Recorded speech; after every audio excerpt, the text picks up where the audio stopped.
வணக்கம் நேர்களே, நான் உங்கள் ஆஸ்ட்ரோ பூர்ணா, என் கணித ஜோதிடம் மற்றும் ஆன்மீக பரிகார ஆராய்ச்சியாளர். இன்னைக்கு நாம ரிஷபராசி அன்பர்களுக்கு குரு பகவான் வக்ர நிலையை அடையும் போது கிடைக்கக்கூடிய ஒரு மாற்றங்கள் பலன்களை பற்றி தான் நம்ம இந்த பதிவுல தெளிவா பார்க்க போறோம். இந்த பதிவை பார்க்கறதுக்கு முன்னாடி நீங்க சப்ஸ்கிரைப் பண்ணலைன்னா சப்ஸ்கிரைப் பண்ணிக்கோங்க. பெல் பட்டன்ல ஆல் ஆப்ஷன் சூஸ் பண்ணுங்க. ரிஷபராசி அன்பர்களுக்கு ராசியிலேயே கடந்த மே மாதம் குரு பகவான் பயிற்சியாகி இருக்கிறாரு. இப்போ அக்டோபர் மாதம் 9ஆம் தேதி வக்ர நிலைக்கு திரும்புகிறார் குரு பகவான். கிரகங்களிலேயே ராஜ கிரகமான அந்த குரு பகவான், சுப கிரகமான அந்த குரு பகவான் தன்னுடைய இயல்பு நிலையை வக்ர நிலையாக மாற்றி கொள்ள போகிறார் அக்டோபர் மாதம் 9ஆம் தேதி.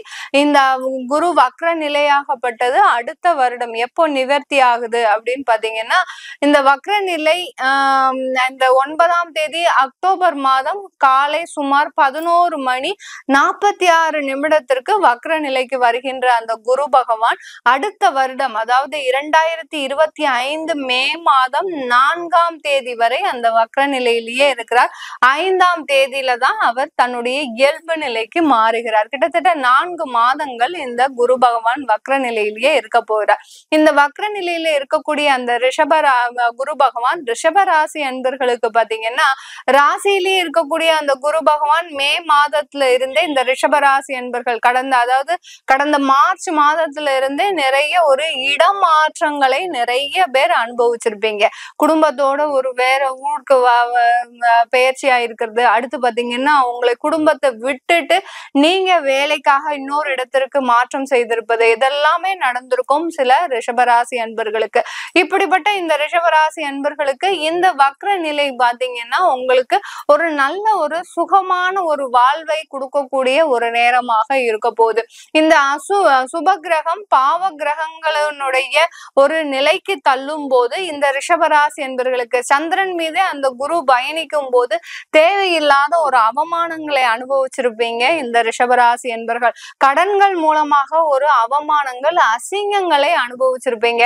ஊர்ல இருந்து வெளியூருக்கு செல்லக்கூடிய ஒரு சூழ்நிலைக்கு ஆளாகியிருப்பீங்க. சில பேர் பாத்தீங்கன்னா ஒண்ணுமே எந்த விதமான ஒரு பிரச்சனையுமே இருந்திருக்காது. உங்க குடும்பத்தை விட்டு பிரியக்கூடிய ஒரு சூழ்நிலைக்கு நீங்க ஒரு மாற்றத்தை அனுபவிச்சிருப்பீங்க. இந்த மாதிரியான ஒரு தேவையில்லாத மாற்றங்கள், ஏதோ ஒரு மனசுல ஒரு சஞ்சலப்பு ஏற்படக்கூடிய ஒரு நேரமாக தான் கடந்த ஒரு மார்ச் மாதத்துல இருந்து இந்த ரிஷபராசி அன்பர்களுக்கு இருந்துட்டு இருக்கும். ரிஷபராசி அன்பர்கள் பொதுவாகவே சொல்ல போனா இவர்கள் நிறைய தன்னுடைய மனசை குழப்பிக் கொண்டே இருப்பவர்கள். ஏன்னா இவர்களுடைய ராசிக்கு அதிபதி சுக்கிரன், இவர்களுடைய ராசியில சந்திரன் உச்சம் பெறார்.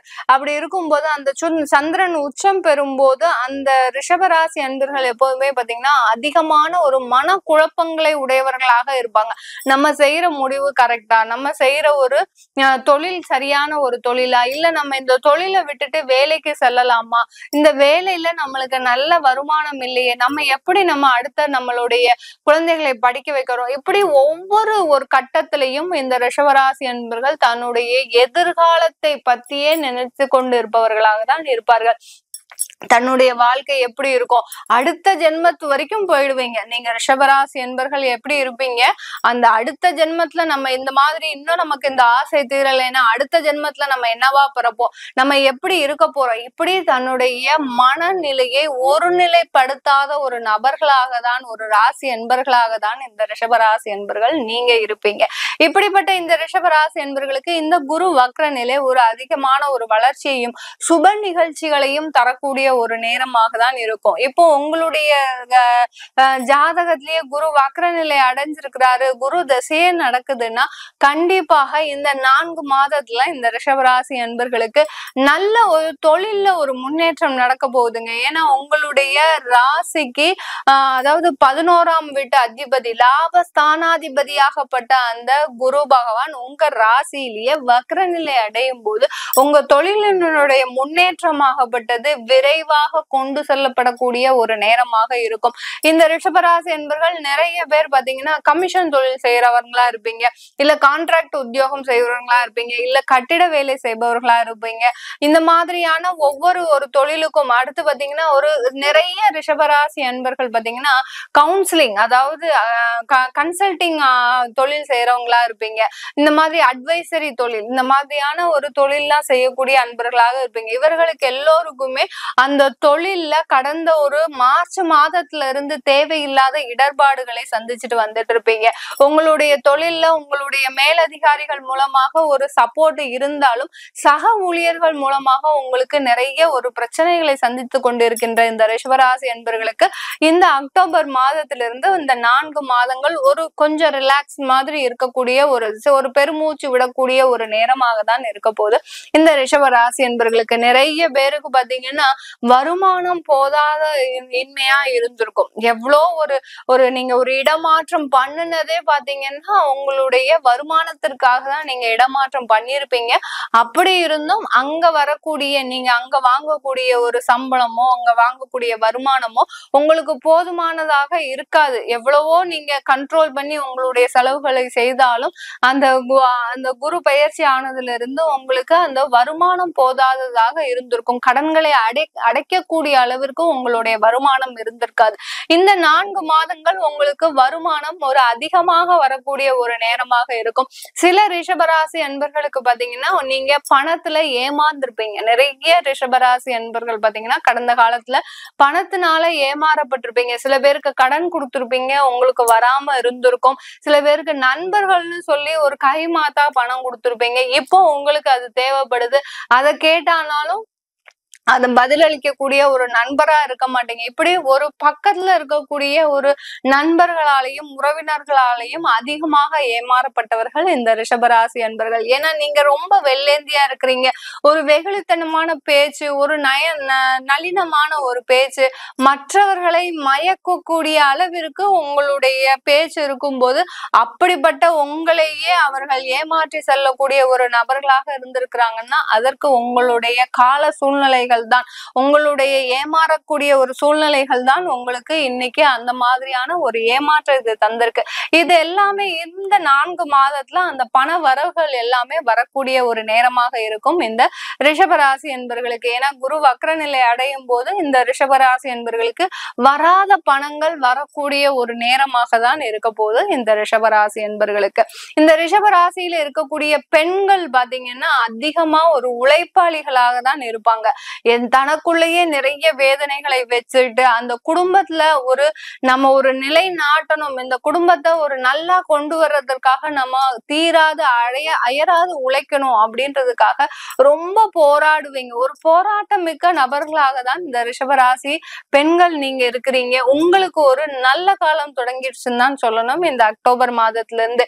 இதுல இருக்கக்கூடிய அந்த 4 மாதத்துல பாத்தீங்கன்னா நீங்க எந்த அளவுக்கு உங்களுடைய திறமையை பயன்படுத்துகிறீர்களோ, சில பேர் பாத்தீங்கன்னா உங்களுக்கு நல்ல குவாலிட்டிஸ் நல்ல திறமைகள் இருந்தும் உங்களுடைய அலுவலகத்திலையும் நீங்க செய்கின்ற தொழிலையும் ஒரு மதிப்போ ஒரு மரியாதையோ கிடைக்காத ஒரு நேரமாக இருந்திருக்கும் கடந்த ஒரு மார்ச் மாதத்திலிருந்து.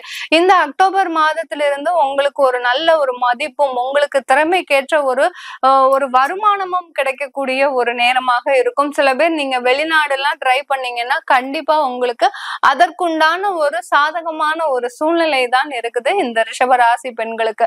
ரிஷபராசியில் இருக்கக்கூடிய பொதுவான நபர்களுக்கு இந்த வேலை வாய்ப்பு சம்பந்தமான நிறைய வளர்ச்சிகள் கிடைக்கக்கூடிய நேரம். சில பேர் பாத்தீங்கன்னா கடந்த ஒரு 1.5 வருடமாக நீங்க வேலைக்காக ட்ரை பண்ணிக்கிட்டே இருக்கிறீங்க, எந்த விதமான ஒரு மாற்றமும் இல்லை.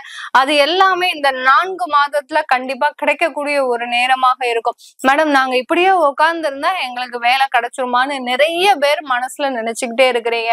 எந்த விதமான ஒரு முயற்சியும் இல்லாமல் உங்களுக்கு எந்த கிரகங்களும் எந்த விதமான ஒரு வாய்ப்பையும் கொடுக்கவே கொடுக்காது. நம்ம எந்த அளவுக்கு ஒரு முயற்சிகளை செய்யறோமோ அந்த கால நேர சூழ்நிலைகள் உங்களுக்கு சாதகமாக இருந்ததா உங்களுடைய சுய ஜாதகத்துக்கும் சாதகமாக இருக்கும் போது கண்டிப்பா இந்த காலகட்டம் இந்த ரிஷபராசி என்பர்களுக்கு 100% வேலை வாய்ப்பு பலன்களை கொடுக்கக்கூடிய ஒரு நேரமாக இருக்கும் இந்த ரிஷபராசி என்பர்களுக்கு. இந்த ரிஷபராசி என்பர்களுக்கு எல்லோருக்குமே ஆண்கள் பெண்கள் எல்லோருக்குமே பாத்தீங்கன்னா உங்களுக்கு அந்த என்ன சொல்றது திருமண வாய்ப்புகள் கூடி வரக்கூடிய நேரம். சில பேருக்கு மார்ச் மாதத்துல நீங்க ஆவணியில கல்யாணம் வச்சிருப்பீங்க, அது எல்லாமே நின்றுக்கும். அதெல்லாம் பாத்தீங்கன்னா அந்த குரு பகவான் இயல்பு நிலையில இருக்கும்போது இந்த மாதிரியான ஒரு அவமானங்களை சந்திக்கக்கூடிய ஒரு நேரம். சில ரிஷபராசி அன்பர்களுக்கு பாத்தீங்கன்னா உங்களுடைய காதல் திருமணம் கைகூடி வர நேரத்துல இந்த ஆவணி மாசம் முகூர்த்தம் பிக்ஸ் பண்ணி நீங்க செய்யக்கூடிய ஒரு நேரத்துல அந்த காதல் திருமணத்திலேயே உங்களுக்கு மிகப்பெரிய ஒரு பிரச்சனைகளை தரக்கூடிய ஒரு நேரமாக இருந்திருக்கும். இந்த மாதிரி அவமானங்களை அசிங்கங்களை கடந்து வந்த ரிஷபராசி அன்பர்களுக்கு இப்போ இந்த 4 மாதங்கள் உங்களுக்கு திருமண வாய்ப்புகள் கூடி வருவதற்கும், ஏற்கனவே டைவர்ஸ் ஆயிடுச்சு மேடம் எங்களுக்கு திருமண வாழ்க்கை மறுமண வாழ்க்கை உண்டா அப்படின்னு கேக்குறவங்களுக்கு கண்டிப்பா மறுமண வாழ்க்கை இந்த 4 மாதத்துல சாதகமாக இருக்கு. இந்த 4 மாதத்துல நீங்க அதற்குண்டான முயற்சிகளோ இல்ல அதற்குண்டான ஒரு வாய்ப்புகளோ வந்ததுன்னா பயன்படுத்தினீங்கன்னா கண்டிப்பா உங்களுக்கு திருமண வாழ்க்கை ஒரு சிறப்பான ஒரு வாழ்க்கையாக இருக்கும் இந்த ரிஷபராசி என்பர்களுக்கு. இது எல்லாமே நம்ம ஒரு கோச்சார நிலவரப்படி ஒரு பொதுவான பலன்களை சொல்லியிருக்கிறோம். உங்களுடைய சுய ஜாதக தசாபுத்தி பலன்களை அறிஞ்சுக்கணும் விருப்பப்பட்டாலும், அடுத்து பாத்தீங்கன்னா உங்களுடைய ஜாதகம் இல்ல உங்களுக்கு ஜாதகம் எழுதணும் நோட்ல எழுதணும், அடுத்து பாத்தீங்கன்னா திருமணம் முயற்சிக்காக நம்ம ஜாதகம் தேடும் போது ஜாதகம் கிடைக்காது, அப்படி இருக்கிறவங்களுக்கு பிடிஎஃப் மூலமாகவும் ஜாதகம் கொடுக்குறோம். அடுத்து உங்களுடைய குழந்தைகளுக்கு நியூமராலஜி படி பெயர் வைக்கணும். ஏன்னா நியூமராலஜி படி பெயர் வைக்கிறதுன்றது பாத்தீங்கன்னா ஒரு மிக அற்புதமான ஒரு வாய்ப்பு. அந்த வாய்ப்பை நம்ம பயன்படுத்திக்கணும். அந்த காலத்துல எல்லாம் நமக்கு எதுவுமே தெரியாது. இந்த மாதிரியான ஒரு எண் கணிதங்கள் மூலமாக நம்ம பெயர் வைக்க முடியும் அப்படின்றது எதுவுமே தெரியாது. நம்ம என்ன பண்ணுவோம், நம்மளுடைய முன்னோர்களுடைய பேரோ இல்ல தெய்வத்தினுடைய பேரோ வைக்கிறோம். அந்த முன்னோர்களுடைய பேரை வைக்கும் போது அவர்களுடைய குணாதிசயங்களும் அவர்களுடைய கோபங்களும் அவர்களுடைய ஒரு நேச்சர் ஆஃப் குவாலிட்டிஸும் வர்றதுக்கு உண்டான வாய்ப்புகள் அதிகமாக இருக்கு. அதனால அந்த குழந்தைகள் வளர்ச்சி அடையாமலேயே இருக்கக்கூடிய ஒரு நேரமாக இருக்கும். சில ஜாதகருக்கு பாத்தீங்கன்னா அவர்கள் ஜாதகத்துல கல்யாண வாய்ப்புகள் அப்படியே இருக்கும், நல்லா இருக்கு, தசாபுத்தி இருக்கு, எல்லாமே இருக்கு. ஆனாலும் கல்யாணம் நடக்காம இருக்கும். ஏன் நடக்காம இருக்கு அப்படின்னு பார்க்கும்போது அவர்கள் வைத்த பெயராகப்பட்டது, அவர்கள் வைத்த அந்த பெயராகப்பட்டது அவர்களுடைய வாழ்க்கையை ஒன்றுமே இல்லாம ஆக்குவதற்கும் ஒரு சில பெயர்கள் சாதகமாக இருக்கும். அதனால அந்த நியூமராலஜி படி இப்ப வரக்கூடிய சந்தையினருக்கு நம்ம பேர் வச்சோம்னா கண்டிப்பா அது நல்ல அதிர்வலைகளை கொடுக்கக்கூடிய ஒரு நேரமாக இருக்கும். அதனால உங்க குழந்தைகளுக்கு நியூமராலஜி படி பேர் வைக்கணும்னால கூட கீழே இருக்கிற நம்பருக்கு வாட்ஸ்அப்ல அப்பாயின்மெண்ட் வாங்கிட்டு நீங்க என்கிட்ட கன்சல்ட் பண்ணிக்கலாம். உங்களிடமிருந்து விடைபெறுவது உங்கள் ஆஸ்ட்ரோ பூர்ணா. நன்றி, வணக்கம்.